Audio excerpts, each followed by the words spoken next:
The content presented in this podcast and YouTube show is for informational and entertainment purposes only.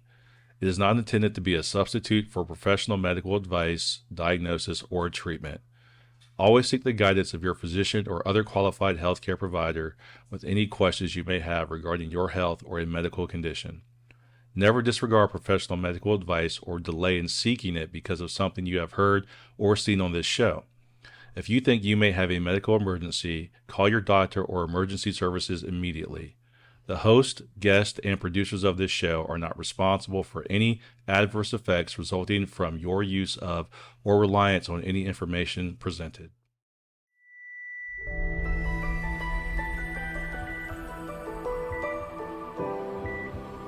Andrea, can you hear us?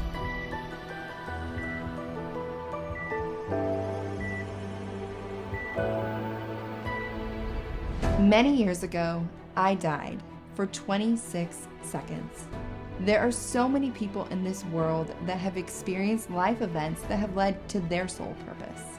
Wake Up Your Soul with Andrea will bring you these significant life events that demonstrate how to use those moments for guidance and life purpose. These are our stories.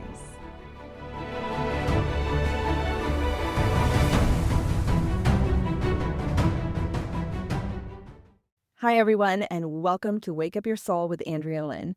Today's guest is Jeremy Bishop. He is the founder of Influencer Club, and he's here to tell us today how he helps individuals become authority with their brand. Let's welcome Jeremy Bishop. Hello. Hi, how are you? Good. How are you?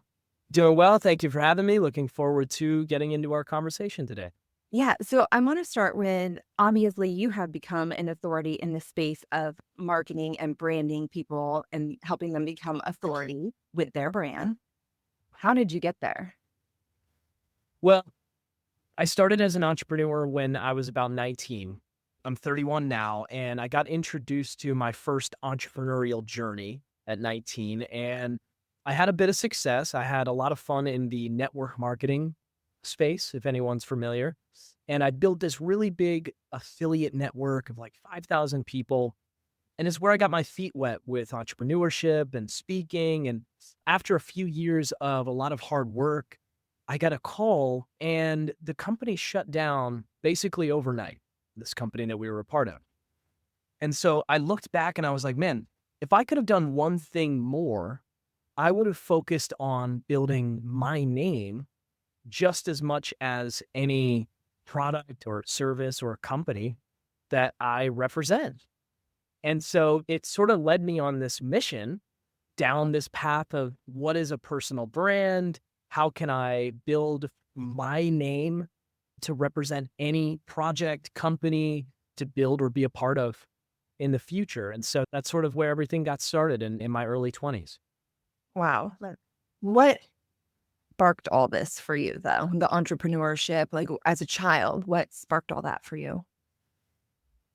I don't think there's any super special story, like how some people have the story of I was doing the lemonade stand when I was 5 years old or anything like that. I would say the biggest indicator that I was going to go be an entrepreneur was the fact that I really did not like being told what to do. And I've always done what I wanted to do. And when I found something that I loved, I dedicate 5, 10, 15 years to it. So I was a musician from very early ages, a drummer. So I dedicated time, 15 plus years to this one craft, becoming really, really, really good at it. And then did that professionally for a few years. And then at 19, ended up in entrepreneurship, network marketing. And so then I fell in love with business, entrepreneurship, branding, social, all of this stuff. And so, again, now here we are about 10 years later. Yeah. Okay. That's fair. So that brings me to a question. Do you think that people, because you're talking about how you became really, really good at drumming, do you think that people have to wait until they feel like they are the best of the best before they start doing all this marketing? Or do you say just go for it and let it all unfold? Yeah, go for it and let it all unfold. Because when you talk about building your business, okay, whoever's listening, whatever stage you are in your business, whether it's the first day or you're 5, 10 years in, a lot of people forget that one of the most exciting parts for others to be involved with you is the journey, okay, is the process. And so there's this big challenge that people have, what you just said, which is I'll wait until I become massively successful to then start showing who I am, what I do. And although I agree, you should work on building your business, okay, create a proper foundation before you try and become a big brand, okay? You want to make sure you have something real to back up who you say you are when you decide to go out and promote yourself and build something. But I also believe wholeheartedly that yes, you have to share where you are, share the journey, and start getting your feet wet. I feel like it makes a lot of sense too when you think about the fact that look at your journey, right? And you are where you are now, and you're not where you were 10 years ago, 15 years ago, whatever it be. Well, I guess you're 31, so probably more like 10 years ago. But that's okay, because what people see now, like, people don't look back. I mean, some people might look back at your journey from 10 years ago, but for the most part, people are staying with you. So wherever you're at present day, and so they, like you said, they grow with you. So even though 10 years ago it might have been a little bit of a hot mess express, like, people were along for that ride, but then as you grew, they saw that and they were with you. And then the people that come on board 10 years later, they weren't even with you 10 years ago anyway. So yeah, I think people get too caught up in worrying about that for sure. Yeah, absolutely. Yeah, this journey of business, let alone the journey of branding or your podcast or anything that you're creating. You know, if I could give myself advice 10 years ago, if I could talk to the younger me, which is usually a question on any given podcast, I would probably say exactly that. I would probably say you need to test more, try more things. But I mean, you can't get too caught up in the moment worrying about what people think of you today, because if you plan on growing and making a change, making an impact, you just focus on your trajectory, share it, and people are going to come along for the ride. And yeah, some people will look back and say, wow, holy shit, look at Jeremy, look at so-and-so, look at Gary Vaynerchuk. If you're a fan, go look at a guy like Gary Vaynerchuk 10, 20 years ago when he was just getting started putting out content, and you'll see these terrible videos of him, sipping wine, spitting it into a bucket. And now here he is, 10, 20 years later, running a massive media company, working with the biggest brands and companies in the entire world. Okay. So that's important. He leaves those videos there for people to see that journey, because it's not just from zero to success overnight. It really is not. You have to go through your own trials. Okay, but question, is there a point where people should just give up? Do you ever think that some people, at what point in time is it like, maybe this just isn't for you? Like, how long do you put in effort to a social media platform or just somebody of a massive brand visibility, people that want to be seen and want to do social media or be on TV and that sort of thing? Like, at what point do you say, like, hey, maybe this isn't for you? Well, I think the right answer is you should never give up, okay? If you want something to happen and you haven't gotten the result you're looking for yet, there are undoubtedly 1,000 different testing ways, different things that you have not done yet, okay? So that's what I mean when I said I would tell my younger self to start testing different things, trying new ways, partnering with different people, trying different methods of brand awareness. And so what happens is people, they use social media, and let's say someone goes on a journey and they post every day for 1 year straight or 2 years straight. And they come at the end of that year and not much has changed. Mm-hmm. They don't have much engagement. They really haven't had a ton of clients, all of these things that could possibly happen. And then they say, should I quit? Mm-hmm. And they also say, I did everything I could. Mm-hmm. Okay. Reality is that's absolute bullshit. In fact, most of us stick to doing one thing that is very obviously not going to get you there. And we do that one thing for way too long. Mhm. Okay. Okay, so more about a pivot then. Absolutely. You have to work on the muscle that is being fluid and learning and testing and trying. And so when people ask for one solid game plan about how do I grow a world-class personal brand, Mhm. they don't get the answer that they want most of the time. Okay. They wish that there was a formula, an exact formula. How many posts? What time do I do it? How do I take the photo, etc. Now, there's a great roadmap. There are great foundations, and you can find people that are great examples of what you should be doing and what not to do. Okay. Building a Okay, so do you sell? Because I think a lot of people sell packages, programs, things where it's like, here's my blueprint, do this. But kind of what I hear you saying is everybody is a unique individual, especially when it comes to a marketing standpoint. So do you sell just a blueprint to everybody, or are you more taking people on a one-on-one basis so that they can have their own personal branding kit? yeah.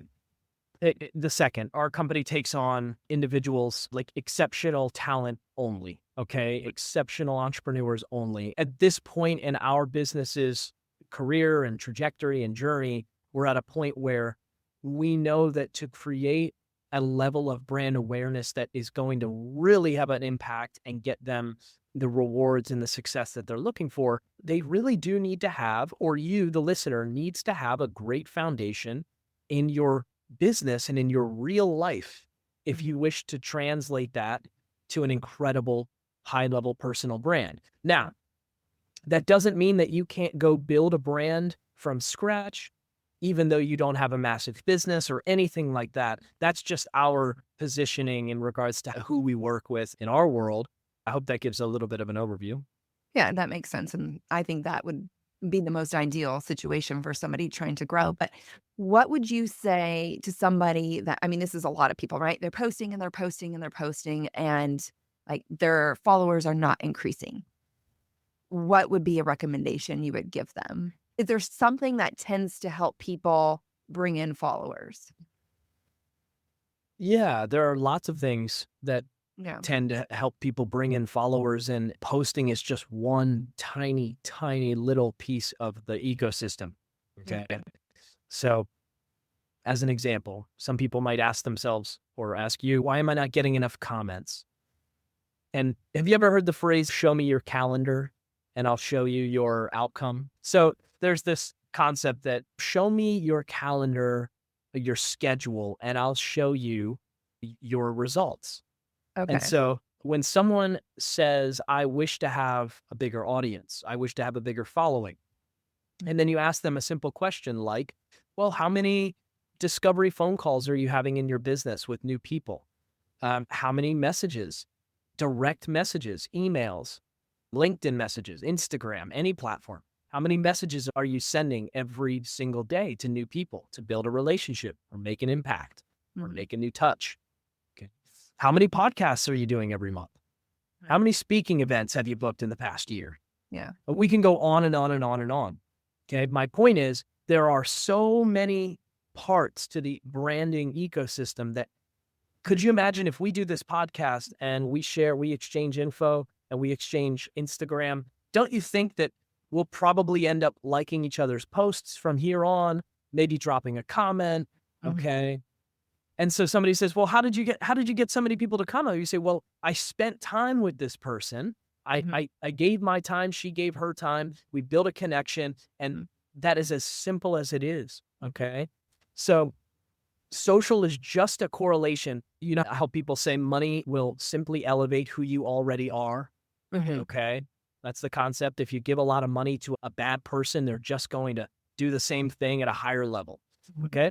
So social media is just a correlation of what you already do in real life. So if you are out there networking, if you are out there building your business and moving the needle forward, I promise you the social strategy will be a lot easier than you think when you have real life things happening, business, ideas, people, relationships, connections, podcasts, PR. And yes, of course, all of this can be done when you work with a team like ours. To your question about, do we just hand a blueprint? No, I do not hand a blueprint to everyone and say, here's the basic blueprint. We have a personalized strategy for every single person. But yes, of course, there are some really basic, simple keys like what we're talking about right now to Yeah. increasing everything in your business and your social, which is get out there, network, send messages, connect with people, do podcasts, find opportunity, and go after it instead of just posting every day and waiting for opportunity to fall in your lap. Yeah, I agree. I think a lot of people, they post and they're like, nobody's liking it, nobody's seeing it, nobody's watching it. And it's like, well, do you think people just pick up their phone and they're like, oh, let me find so and so? They don't know you. They don't know who you are at all. You have to put yourself out there, like you're saying, in as many ways as possible, not just one platform. And so I agree. I think that's some great advice for people. I'm curious, can you tell us what makes someone a hard client to help?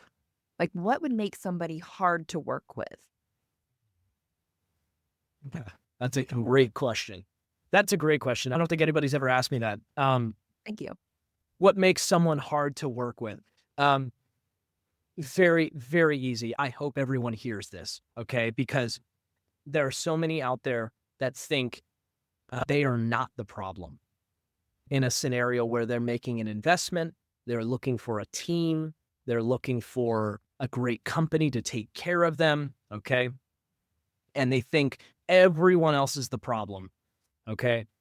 Listen to me. If you, number one, are not willing and confident to make investments in yourself, in your business, in your name, in your brand, I promise you that is going to be the biggest first challenge that you will have, okay? Getting over the fear of reinvestment, putting money on the table, and hiring great people, okay? That's going to be the first biggest challenge that will make you a very difficult client for great people. Assuming everyone on this podcast listening wants to work with great people, okay? But let's say, but they're a client. So we're saying, like, what makes them real hard? If they're already a client, they've already given you the money, they've invested, they've been like, yeah, I can do this. But from there, like, what makes them hard to work with? Besides, I mean, I hear what you're saying. Have you ever heard someone say, I'm going to pay for this, but this better work? I mean, it has to work. This better work. It has to work. You better do exactly what you say you're going to do. If it doesn't work, I'm going to die. Okay. And for expectations, so what you're saying, somebody that has expectations of it being done a certain way, and then you're doing it how you know to do it. You've been hired as the expert, and then here they are like, no, you got to do it this way. And they're mad. What happens is, imagine you're going to hire a personal trainer and you walk in the door, and before the conversation even starts, you say to this personal trainer, I'm going to pay you, but you better make sure that I have a six-pack in the next 60 days, okay? Would you agree that's probably the wrong initial way to start that journey? 100%. Okay? So it doesn't matter how much money you have. If you come into a relationship where you are working with somebody and you're going to be a client or vice versa, okay? If you're not willing to start that journey the right way, you are going to be a difficult client, okay? Mhm. So that's number one. So I said willing to invest in yourself, because what I mean is there are people that put money on the table, but they keep their hand on it the entire time.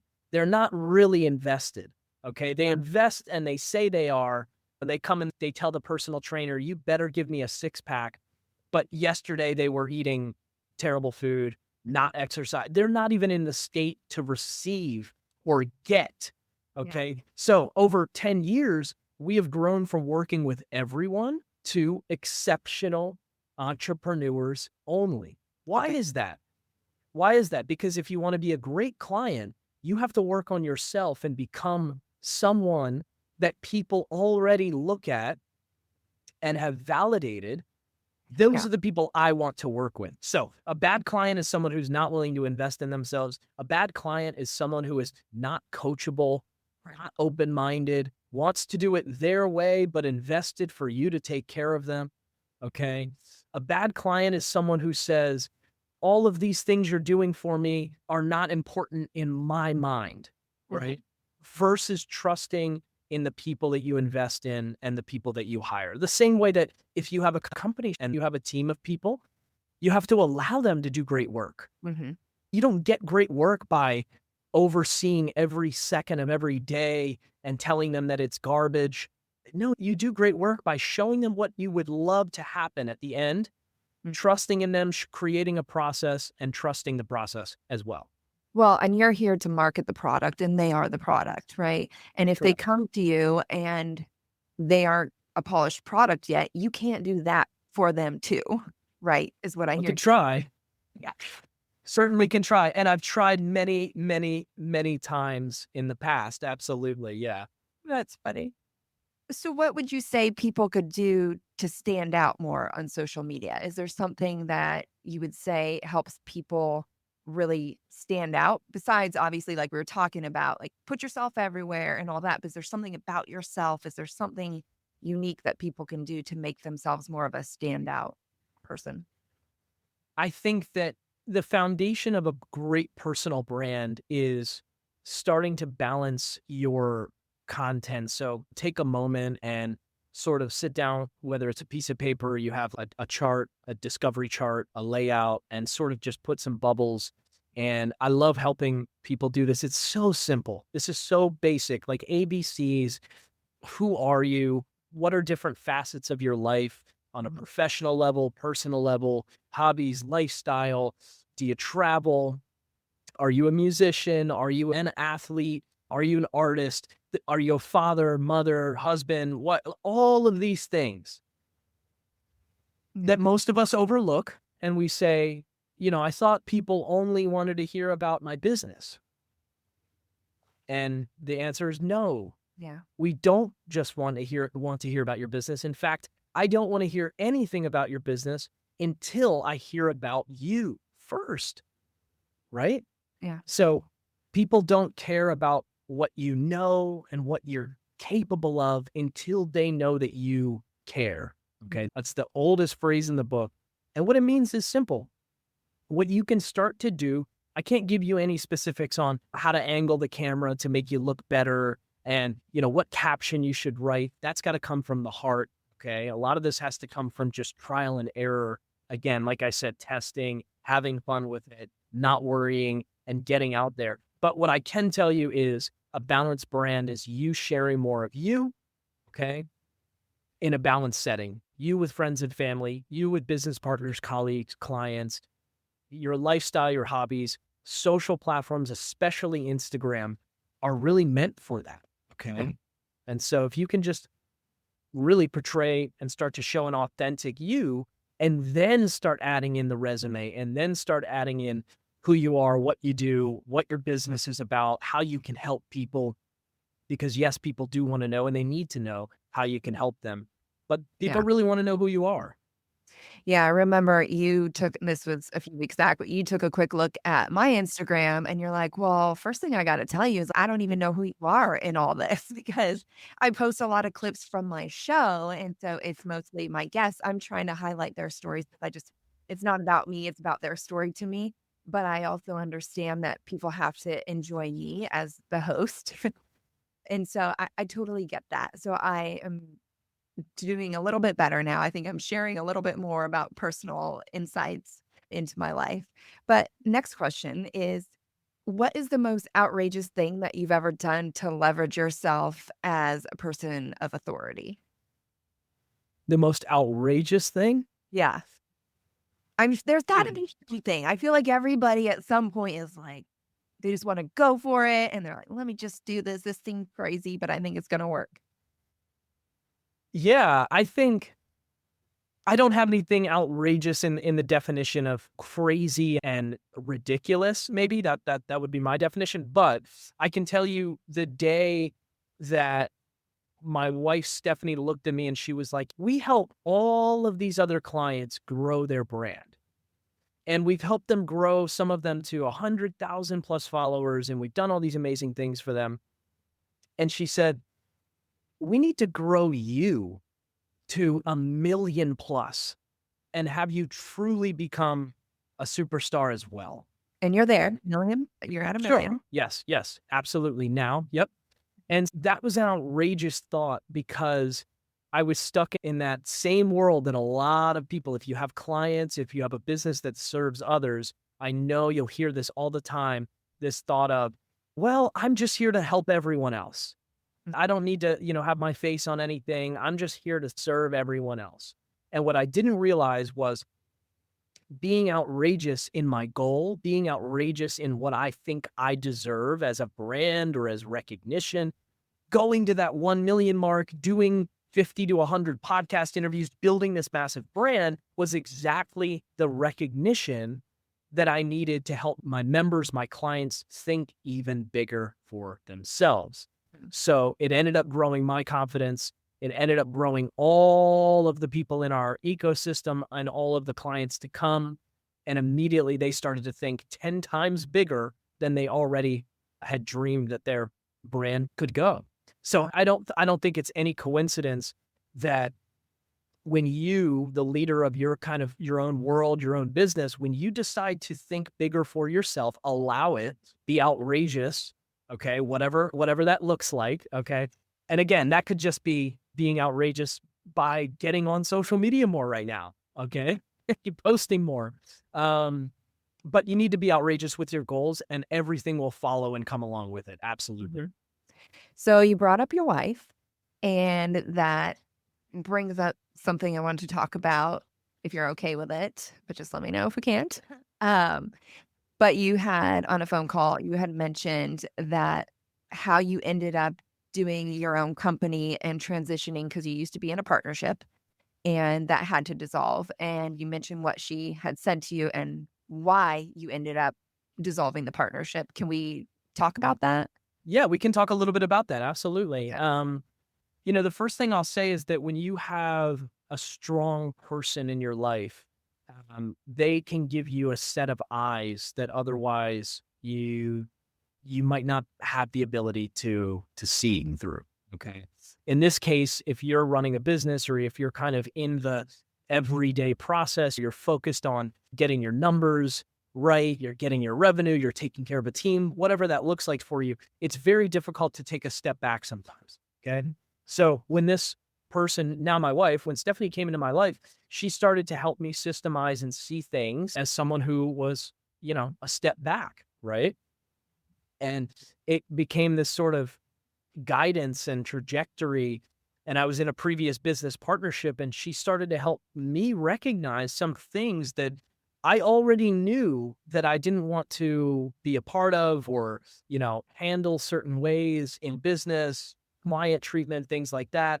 And so she helped me see a lot of really, really important things. And that ended up leading to, walking away from probably what would have been my best financial year at the time ever. Okay. And so I was in a great position doing all these things. But yeah, the person I was working with at that time, some of the morals and ethics and client treatment sort of just went out the window. And so it was a big pivot and a big decision to go and start my own business. And I think it says a lot about your character, though. So what I'm talking about for people listening is Jeremy told me that his wife basically came to him and said, I'm leaving you if you don't leave him, if you don't leave the partner. And so then Jeremy chose to leave the partner so that he could obviously keep his girlfriend and now wife. But I think also Jeremy was seeing that she was right. And it wasn't worth staying in a situation where you were compromising your morals. Is that fair? Fair explanation? Yeah, she was right long before the statement of like, hey, it's either you leave that company or, I walk away.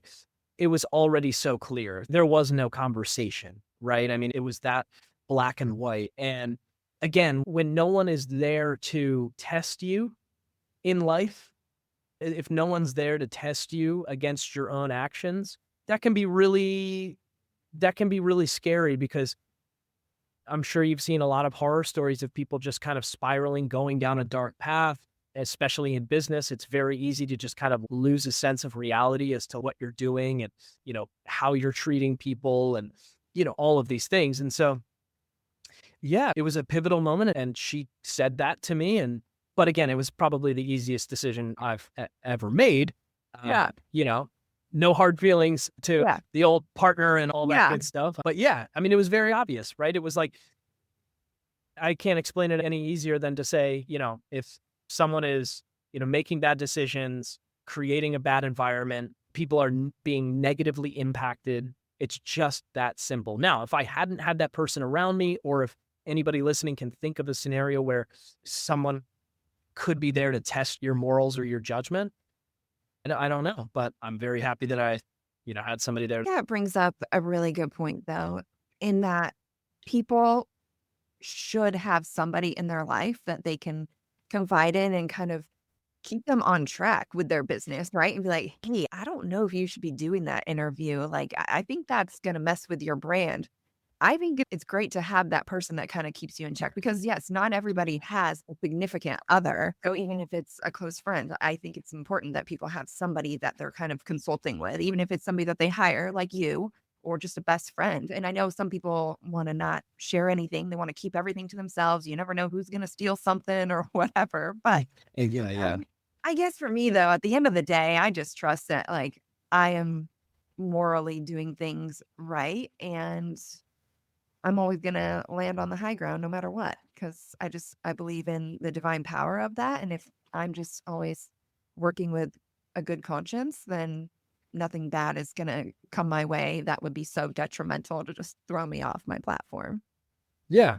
Yeah. And maybe it will, but you should have a board of directors. That's what I call it, my board of directors, right? So people in your life that you can call, and they should be strategically different, each of these people on your board of directors. So in my life, I had some very close friends that are extremely brilliant in different ways. I had my grandfather as a mentor, as I mentioned to you, my entire life. My wife, of course, different family members, that you'd call for different advice, right? So there's a time to check yourself, like my wife did at that time, check yourself and check your morals, check what you're doing. There's also a time to call the other friend that says, don't think about what anyone is going to say. Go for it. Do it, even if you hurt some people's feelings. So I want to be very clear. It's not just about walking on eggshells your whole life and not accidentally hurting someone's feelings. Just because I left that past partnership or I quit a company, etc., doesn't mean that, that person can't still go on and bulldoze forward and create massive success and impact. Absolutely. You just have to figure out sort of when it's the right time, what war you want to fight, right? So choose your battles. Were there repercussions from you leaving? No, the repercussion was you are in a position where now you've gotten away from the thing that you said you didn't want to be a part of. And a lot of people get caught up when they're in that moment. I'm going to quit. I'm going to go start my own business. I really recommend to think about that. Take some time to think about that before you make that big decision, because that first month of the classic, I'm going to start my own business or I'm going to break out and do it, a lot of the times that's not very well planned. Okay. For some people, it's more of an emotional decision than it is logical or strategical. For me, of course, I had built relationships with all of these different clients. And from that partnership, I had a lot of people that gave some really positive feedback and said, absolutely, you are making a great decision. I'll go with you if you want, et cetera. And so you can kind of test and see, am I at a place where am I crazy? Does this make sense? And when you call the first person, a client who's maybe been with you for 5 years, and you ask that question and they say, I can't believe you haven't already, right? I can't believe you didn't leave already, right? So you can get some validation. You can find whether that's real or not, whether you should or not. But the repercussions are when you make a decision to go out on your own or quit that position or partner with a certain type of person, okay? When you make that big decision, you have to own it. And just remember, the hard part is comes after the decision. The hard part was the next day sitting there going, okay, time to start a new company, time to create an LLC, time to invest money, time to build an entire business, time to work as if I just started 2, 3, 4 years ago, right? So for somebody like myself, as I told you, I don't like to be told what to do. So that's just a blast for me to start a new company with my wife and built this whole thing. And here we are 6 years later. But for some, it sounds a lot more exciting. And then the reality hits, oh man, I got a lot of work to do. And so just be prepared. Be prepared to own it. So now can you share with people what you've done? What are your big successes for clients? You've helped them, go ahead and share, like you've helped them become Netflix stars and different things. So go ahead and share what your top accomplishments are for clients. Yeah, sure. I think we're really proud of the hundreds and hundreds of individuals that we have helped become confident in their brand, confident in their message. All of our members go through what's called the 100K Club. So they all grow to 100,000 plus followers. We have some members on the way to their first million as well, the 1 million membership.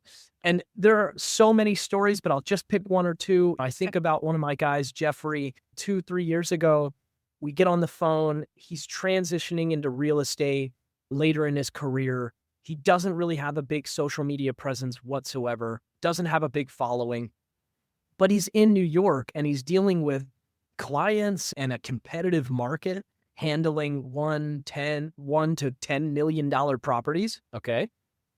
And he wants to do big business. He had zero social media, zero personal brand. And we've gone through this journey over 18 plus months. And he's now done 50 to 100 podcast interviews, starting from the basic podcasts with hardly any listeners all the way up to doing the Breakfast Club. Yeah, he's gone from zero social media to 100, 200,000 followers, built an incredible brand for himself. His content's elevated. His relationships have been elevated. Now he's just starting the second season. They're about to launch the second season of Owning Manhattan, Ryan Serhan's real estate Netflix show. And 2 or 3 of our members were guest stars on this show. I don't think it's any coincidence that they built a really strong brand before and during that process. So yeah, that's just one story. But if you're out there listening, my point to the story is 2, 3 years ago, some of these people that you might think, oh my gosh, of course they're superstars. They were meant for this. Everything just falls into their lap. And I promise you 2, 3 years ago, they were asking me, how do I take a better selfie photo? How do I grow a few more followers? How do I do any podcast, let alone the top? How do I do any media, let alone Netflix? So, where you are currently, a lot can change in a pretty short amount of time, but you have to, back to the very beginning of this call, you have to be willing and knowing that going fast is what's going to get you there. Okay. Going all in, not being scared of what other people are going to think, not being scared of investing and spending money on your business and trying and testing ideas, and take every podcast interview that comes your way. Don't be picky. Okay. Most of us listening, myself included, do not deserve to be picky. Okay. I will take every opportunity to get my message, my name out there, have a conversation with somebody. As long as I feel a great connection, I'm going to do it. So I really think that slow and steady does not win this race. I'll put it in. I have to make a point here. So I've heard so many times from people speaking when you're saying don't be picky. I've heard so many times from people say some of their largest deals that they closed were their smallest audiences, like an audience of 12. But you might have just that one person in the room that's willing to drop 100 grand on your services or whatever it be, right? So don't be picky, because you never know when you're exactly where you need to be, which I think you're always exactly where you need to be. But I want to wrap this. Yeah, I want to wrap this up with you sharing the best tip that you feel like you've ever gotten from your grandfather, since he was a mentor and he's a family member. And, I feel like family usually gives the best advice because there's nothing holding them back from being 100% truthful with you. That's really difficult for me to think of one perfect best piece of advice that he's ever given me. Again, if you have people in your life, especially the older generation that's been through I promise you, there is so much conversation. And we would sit at dinner every single night for years, and we would talk about the same exact principles every single night. Okay. So some of these conversations that you'll have, you don't need to just hear it one time. You need to hear it 500 times so you get it instilled. Okay. Whether that's your own confidence saying, yes, I am worthy. I deserve to have a big, you have to do that hundreds of times. But the Well, one piece of advice, yeah, go ahead. I was going to say the reason too is because the message will hit differently depending on where you are, right?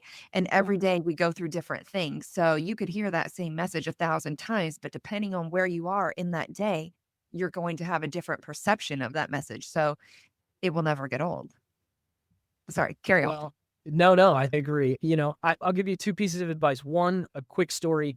When I just started to bring in some revenue and earn some decent money, my grandfather was an accountant. Okay. So he took care of my taxes. All right. That was a love-hate relation that we had there. Okay. I didn't want to pay him, and he was as strict as you could get. Okay. When I started to make some real money, I went over, I sat down with him. I was so excited. I was like, look, I just made X amount of money this week. And he said, that's great. He let me get all the excitement out. He said, okay, great. So I'm going to need about half of that for taxes. And I got so upset. I started kind of freaking out. I was I was like, there's got to be a way to get around this. We've got to think of something. This can't be true. And he just sat there and he waited until I finished. And he said, are you done bitching? Are you done complaining? And I was like, yeah. And he's like, as you grow your business, as you grow as an individual, this is part of the deal. And he's like, and we're going to be proud to take care of it. Okay. So it comes along with the growth and the success is paying your dues, right? And so that taught me investing in people, investing in the business, spending money, putting real commitment on the table. That's part of the growth. That's part of success. And the second thing he taught me that I'll never forget is he said, you don't need to always try and own the company in order to have massive success. So for all of the listeners out there that maybe you're a partner or an employee or a salesperson and you're in a part of your journey, just remember, you don't always have to go out and own your own thing and be your own boss in order to earn an incredible amount of money, a great living, build massive success, build a great skill set. And I hope that helps for anybody out there listening. Yeah, I think that's great advice. Can you share with everybody where they can find you if they want to reach out to you? Yeah, hopefully we'll just put one of the links in here for influencerclubmedia.com. There's also a client success story page that we have with tons and tons of examples of some of the people that we were talking about through the show today. And so I would love for anybody listening, take a look at some of these examples, watch some of these videos, because it's really remarkable. Because I'm telling you, every person you see there 1-2 years ago was struggling, challenged, figuring out how to do anything in regards to their brand. And now you'll see a ton of these incredible success stories. And I hope it sparks some inspiration. And of course, you can always book a call with our team, speak with one of our guys. Let's see if maybe there's some puzzle pieces to put together there as well. Thank you so much for coming on today. I think you've shared some very valuable tips. And for everybody listening, if you like this episode, make sure you like and subscribe.